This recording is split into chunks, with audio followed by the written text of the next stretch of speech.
불교를 바로 보면 삶이 바로 보입니다. 안녕하세요. 불바보TV의 목종입니다. 여러분 반갑습니다. 벌써 새해죠. 한 해가 훌쩍 지나갔습니다. 지난 한 해 동안 부처님의 가르침을 얼마만큼 배우고 실천했는지 한번 돌아보시기 바랍니다. 또 올 한 해 나는 어떻게 부처님의 가르침을 배우고 실천할 것인지를 계획해 보십시오. 우리의 삶의 가장 중요한 부분이 바로 부처님의 가르침을 배우고 실천하는 것입니다. 부처님의 가르침을 배우고 실천하는 가장 좋은 방법, 바로 불바보TV를 시청하는 겁니다. 그리고 아시죠? 구독도 해주시고 좋아요도 눌러주시고 또 후원도 좀 부탁드리겠습니다. 자, 오늘 재불조사의 전법개송 서천조사 제2조죠. 안한존자에 대해서 말씀드리도록 하겠습니다. 교법은 안한에게 가부존자 제2 안한존자 이렇게 이제 불조 직시심체유전에 되어 있습니다. 전등계보에 이르기를 교회바다는 안한의 입에 쏟아주시고 선의 등불은 가섭의 마음에 점재 주셨다. 그러므로 안한이 가섭에게 물었다.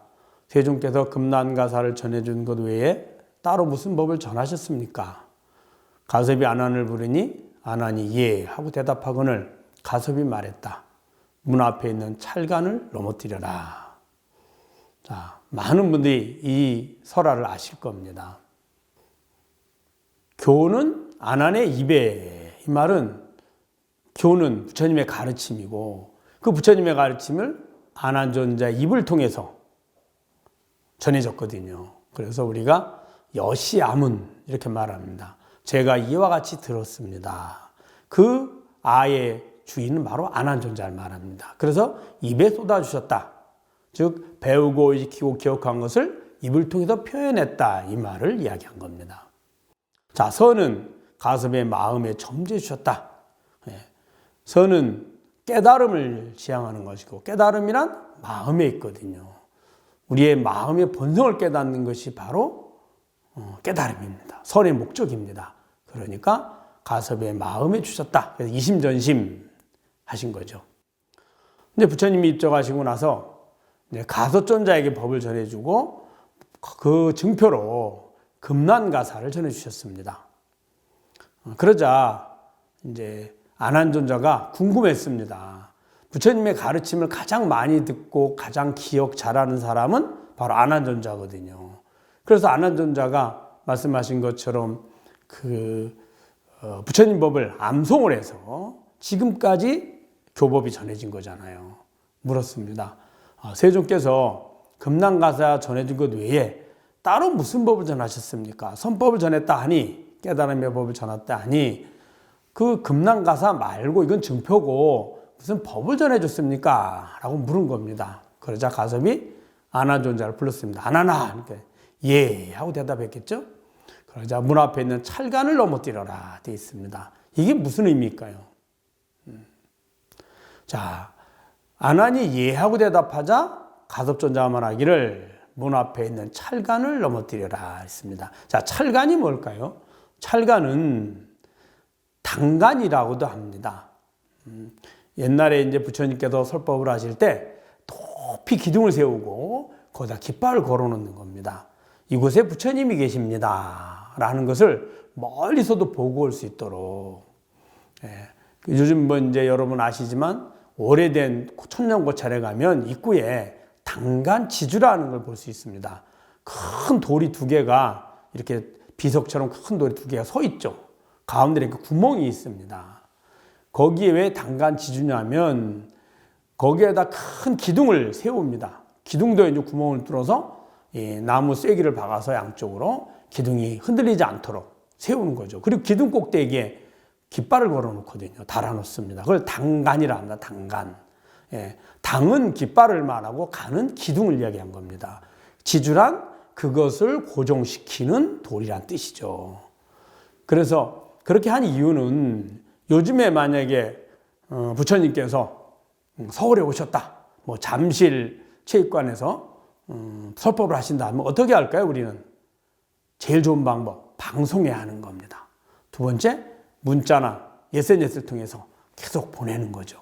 뭐 카톡으로도 보내고 다양한 우리는 정보를 전달할 수 있는 어떤 방법들을 가지고 있습니다. 근데 부처님 당시는 어땠을까요? 어렵죠. 방법이 없죠. 그러니까 부처님이 이제 길을 가다가 이곳에서 머물면서 법을 설해야 되겠다라고 말씀하시면 이제 그곳에 법단을 만드는 겁니다. 그리고 부처님과 제자들이 그 주변에서 이제 말 그대로 야영을 하시는 거죠. 며칠간. 그래서 부처님께서 그렇게 말씀하시면 우선은 몇몇 제자들은 그곳에서 법단을 만드는데 그 법단이 야단입니다. 야단. 들에 단을 만들었다. 그래서 야단이고요. 이 야단 법석. 그렇게 단을 만들고 그 신도님들을, 불자님들을 많이 모아서 하니까 벼랑간에 모이는 사람들이 어떻게 질서가 있겠습니까? 질서가 무질서하고 시끄럽고 하니까 우리가 지금도 그렇게 시끄럽고 무질서한 것은 야단 법석이다. 야단 났다. 이렇게 이야기하게 된 겁니다.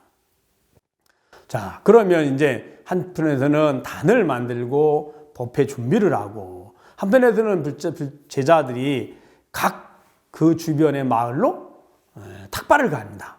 탁발을 가서 탁발을 받으면서 얼마 내일이면 내일 혹은 가까운 시일 내에 저곳에서 부처님 법을 설하십니다 라고 알려주겠죠. 어디에서.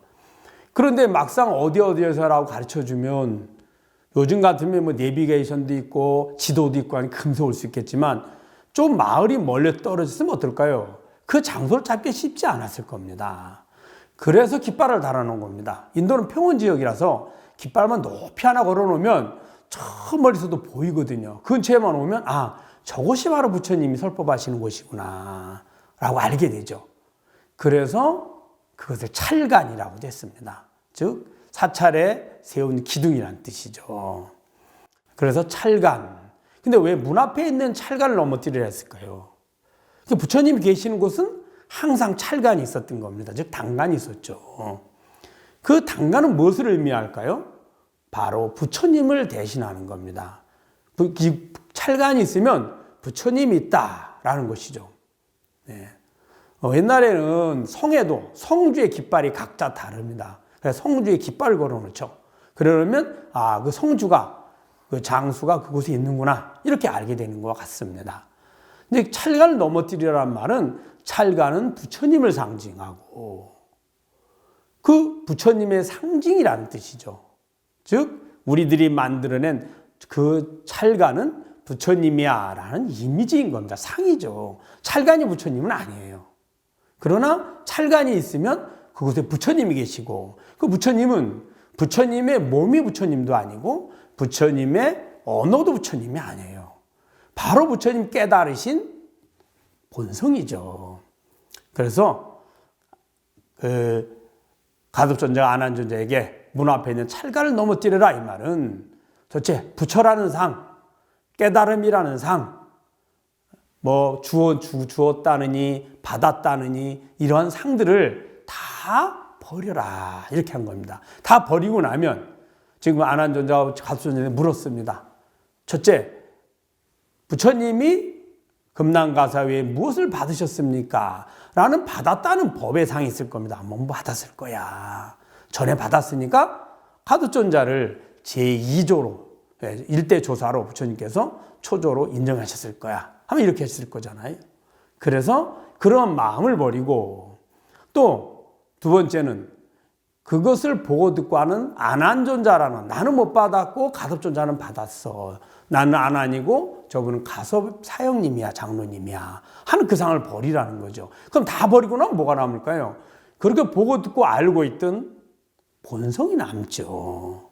그 본성이 바로 부처님이 전해주신 법이라는 뜻인 거죠. 그래서 문 앞에 있는 찰간을 넘어뜨려라 한 겁니다. 이 이야기를 듣고 처음에는 이해를 못합니다. 안한존자가. 그러자 일주일 동안 선정이 들어서 이것을 사유합니다. 도대체 이게 무슨 말인가라고. 그리고는 깨달음을 얻게 됩니다. 그리고 나서 제1차 결집을 안한존자가 칠업글에서 하게 된 겁니다. 그때 아난존자가 부처님의 가르침을 암송을 해서 그 당시에는 이제 그 첫 번째부터 이렇게 우리가 문자로 하야 되지 않았습니다. 아난존자 암송을 하면 그곳에 모였던 500제자들이 동의를 하는 겁니다. 맞아.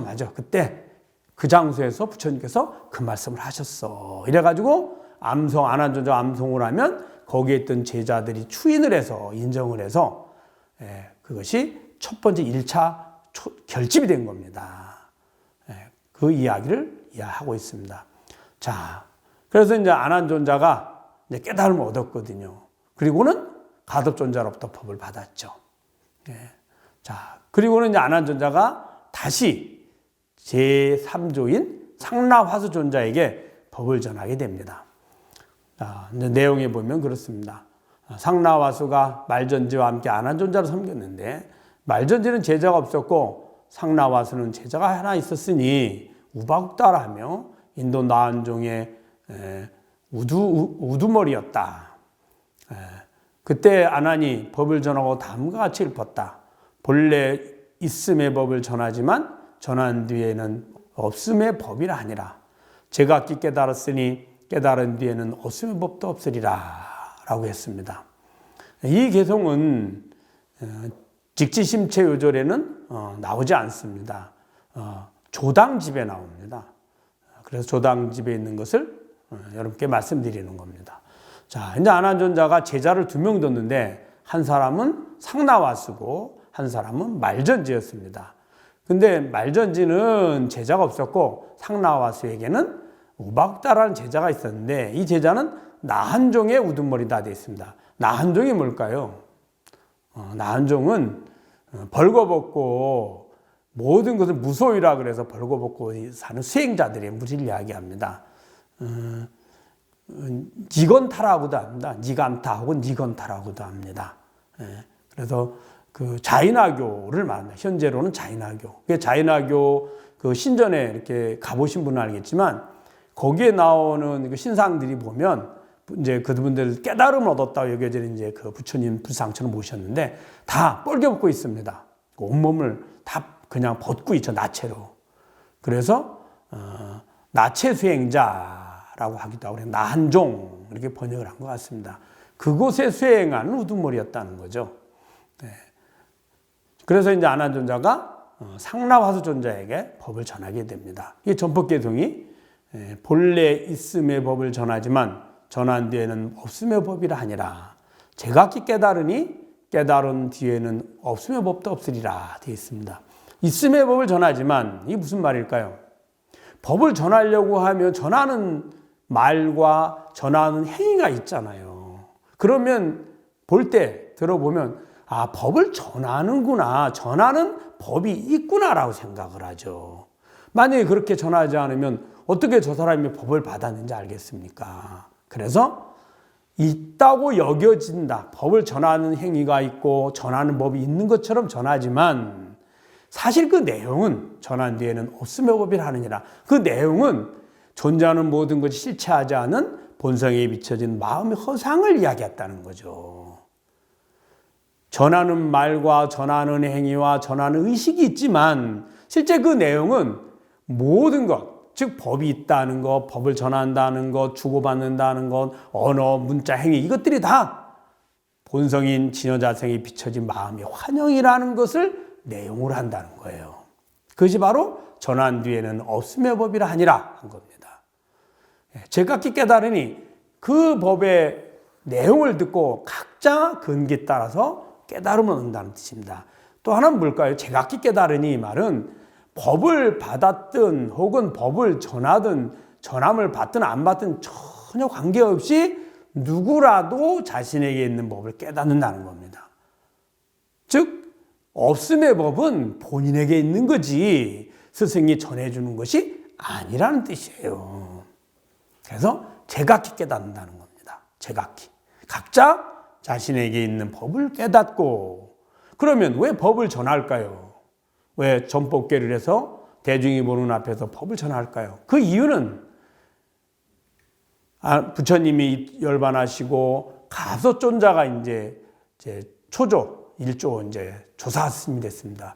그 가섭에게 삼처전심 세 곳에서 법을 전했죠. 그 이유는 부처님이 열반하시니 많은 제자들이나 혹은 불자들이 저 위대한 부처님이 인멸하시고 나면 우리는 누구에게 의지해서 누구의 가르침에 따라서 이 생사윤회의 윤회를 벗어나서 열방 해탈을 얻을 수 있습니까? 라고 너무 슬퍼하고 고민했겠죠.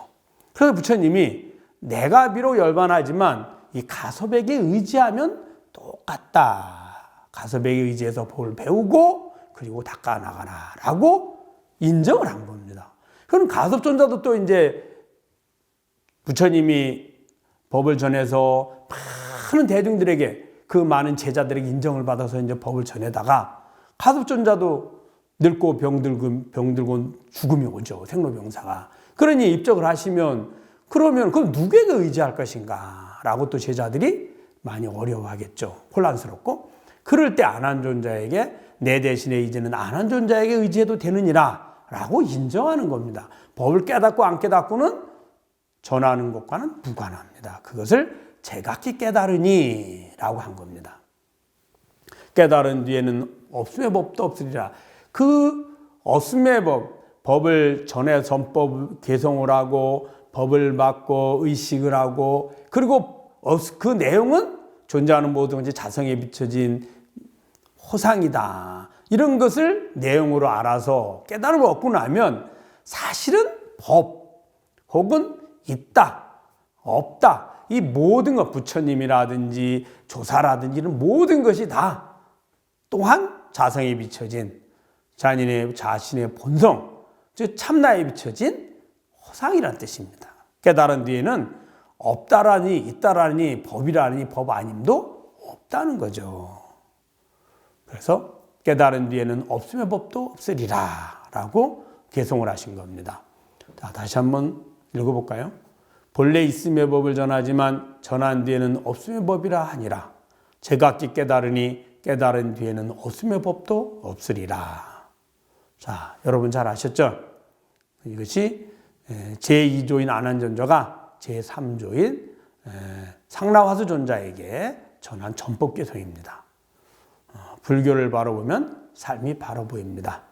다음 시간에 뵙도록 하겠습니다. 감사합니다.